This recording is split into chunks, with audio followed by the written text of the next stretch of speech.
আসসালামু আলাইকুম বন্ধুরা, শবনম রিশান ব্লগসের স্বাগত। আমি শবনম আবারও চলে এসেছি নতুন একটা ভিডিও নিয়ে। আশা করি সবার ভালো লাগবে। চলুন তাহলে ভিডিওটা স্টার্ট করা যাক।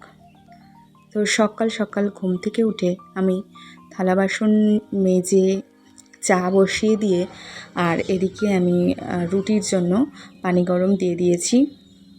রিশানের পাপা ওদিকে দোকানে যাবে, তো তাই জন্য আমাকে একদম টাইমের মধ্যে করে দিতে হয়, 7:45টার মধ্যে সব কিছু রেডি করে দিতে হয়। না, রুটিটা বেলায় এসে খায় আর চা খেয়ে দোকানে যায়।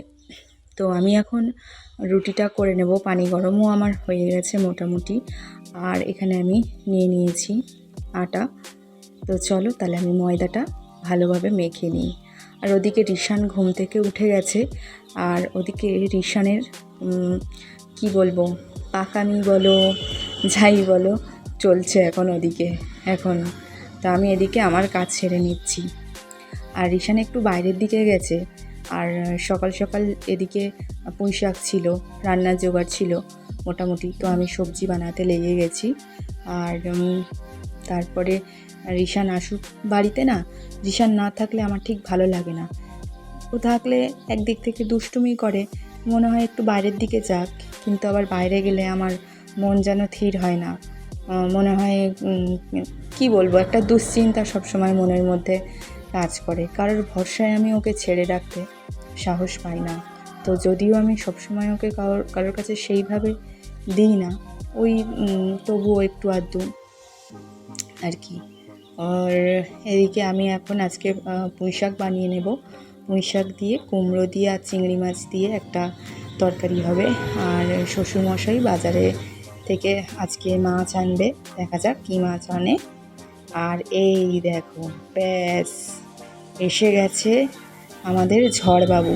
দেখেছো চুপড়িটার অবস্থা, দেখো কি করছে এদিকে। তো এটা তো রোজকারই ঘটনা, মানে হাসবো না কি। দেখো, আমাকে আমার কাজগুলো ডবল করে করাবে। আমি এদিকে সব কিছু বানিয়ে রেখে দিচ্ছি, আর ও এক এক করে সমস্তটাই ফেলে দিচ্ছে, আমার কুলো পুরো ফাঁকা করে দিচ্ছে। আর এদিকে হাসিও পাচ্ছে, আবার সামনে বটি, একটা ভয়ও লাগছে যে কোথায় লেগে যায়, কি হয়। সরে যেতে বলছি তো কিছুতেই সরছে না। দেখো কুলোর উপর উঠে দাঁড় করিয়েছে। ও যখন থাকে না, আমি এমনিতেও বড় বটিতে কাজ করতে খুব একটা সাহস হয় না, কারণ বড় বটি নিয়ে যখনই বসি আমার হাত কেটে যায়। আর তার উপর যখন মানে রিশান থাকে, তখন তো আমি একদমই বড় বটি আমি একদমই কাছে রাখি না, একদমই সামনে রাখি না। আর বাজার থেকে এনেছিল নিহেরে মাছ, চিংড়ি মাছ এনেছিল আর ভোলা মাছ এনেছিল। তো ওগুলোর ছবি মানে ভিডিও আমি নিতে পারিনি, শুধু এটাই নিয়েছি। আর এদিকে কিছু এঁটো বাসন ছিল, তো আমি এখন বাসনগুলোকে মেজে নেব। আর মা বলল যে একটু দোকানে গিয়ে ধনেপাতা নিয়ে আসতে। তো আমি দোকানে গেছিলাম, কিন্তু ধনেপাতা ছিলও না, দোকান বন্ধও ছিল। তাই আমি আবার বাড়ি চলে এলাম। আর এসে দেখি ভোলা মাছ রান্নাটা হয়ে গেছে। এই যে খুব বড় বড় সাইজের ভোলা মাছ ছিল মাছটা, আর খেতে না দারুণ লেগেছিল।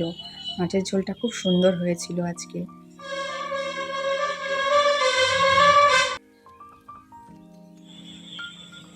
এখন গা ধোয়ার টাইম হয়ে গেছে, আমি ওপরে এসেছি আর জামা কাপড় নিয়ে আর নিচে যাচ্ছি। রিশান এখন বাড়িতে নেই, রিশান ওর বাবার সাথে বেরিয়েছে। আর আমি এই সুযোগে আমি সমস্ত কাজবাজ সব কমপ্লিট করে নিয়ে তারপরে আমি গোসল করে নিচ্ছি। তো চলো পরে দেখা হচ্ছে, টাটা। তো আমি গোসল করে নিয়েছি, নিয়ে আর আমি ছাদে চলে এসেছি। রিশানকে ওর পাপা গোসল করিয়ে দিচ্ছে, আর এই সুযোগটায় না আমি কাজে লাগিয়ে নিই। আর সকাল দিকে আমি জামা কাপড় আজকে ধোয়া কাচা করতে পারিনি, তো সেই জন্য একেবারে গোসল করার টাইমে সমস্ত যা ছিল মোটামুটি সেগুলোকেই আমি ধুয়ে নিচ্ছি। আর আমি এখন জামা কাপড়গুলো মেলে নিচে চলে যাব। রিশানকে আবার খাওয়ানোর আছে, ও খাবে। ওকে মোটামুটি ওই 1:30টার মতন খাইয়ে দিই। আর একটা কথা বলি, রিশানের জিভের ঘা অনেকটাই সেরে গেছে। ও মোটামুটি এখন ঠিক আছে, তবে হালকা সর্দি লেগে রয়েছে, আবার সর্দিটা করেছে। এত পরিমাণে রোদ কি বলবো তোমাদের, আর প্রচুর রোদ। তো আমার চুলটা ভিজেছিল, তো সেজন্য আমি চুলটাকে খুলে রেখেছি যাতে মোটামুটি একটু হালকা শুকনো হয়ে যায়। আর আমি নিচে পাখার হাওয়ায় বসলে আমি চুলটাকে শুকিয়ে নিতে পারি। আগে আমি শীতকালে চুল হেয়ার ড্রায়ার দিয়েই শুকোই, কিন্তু গরমকালটা আমি শুকাই না। আর সত্যি কথা বলতে কি, আর রিসেন্ট হওয়ার পর থেকে হেয়ার ড্রায়ারে চুল শুকানোর সময় হয়ে ওঠে না, ঠিকঠাক পারি না। তাই ড্রায়ারটাকে ওইভাবেই তোলা রয়েছে, আর আমার দেওর এখন ওটাকেই ইউজ করে। আমার না কি হয়েছে বলো তো, কি জানি শুধু ভুলে যাই। গামলির জামা কাপড়গুলো মেলে দিয়েছি, কিন্তু আরেক বালতিতে যে জামা কাপড়গুলো ছিল সেগুলো আমি মেলতেই ভুলে চলে যাচ্ছিলাম। আবার যাওয়ার সময় দেখলাম যে ওগুলো রয়ে গেছে, তো সেগুলোকে আবার মেলে দিলাম। এখন নিচে চলে যাব, মোটামুটি সবাই নিচে চলে এসেছে, আর খাবারেরও টাইম হয়ে গেছে। গিয়ে এখন সবাইকে খেতে দিতে হবে, রিশানকে খাওয়াতে হবে। এখন মেলা কাজ পড়ে রয়েছে, তো চলো আমি জামা কাপড়গুলো মেলে দিয়ে নিচে চলে যাই।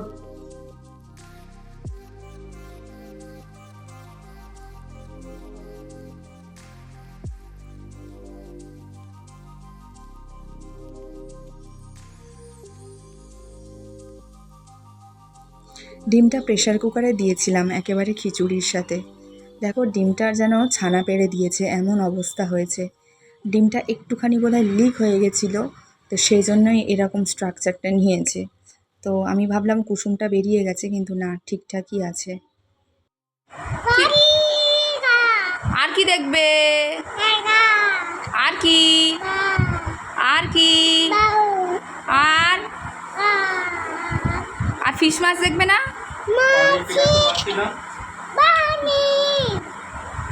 রিশান না খাওয়ার সময় কার্টুন দেখে ভাত খায়।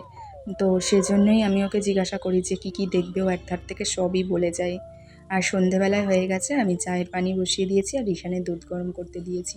এই দেখো রিশানকে খাইয়ে দাইয়ে নিয়েছি, আর এখন বাবুর কাজ শুরু হয়ে গেছে।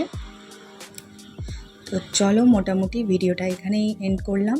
যদি কোথাও একটু ভালো লেগে থাকে তাহলে অবশ্যই তোমরা লাইক কমেন্ট শেয়ার করবে এবং সাবস্ক্রাইব করতে ভুলো না বন্ধুরা। যে যেখান থেকে দেখছো আমার ভিডিওটা তারা অবশ্যই সাবধানে থেকো, সুস্থ থেকো, এই কামনা করি। তো চলো টাটা।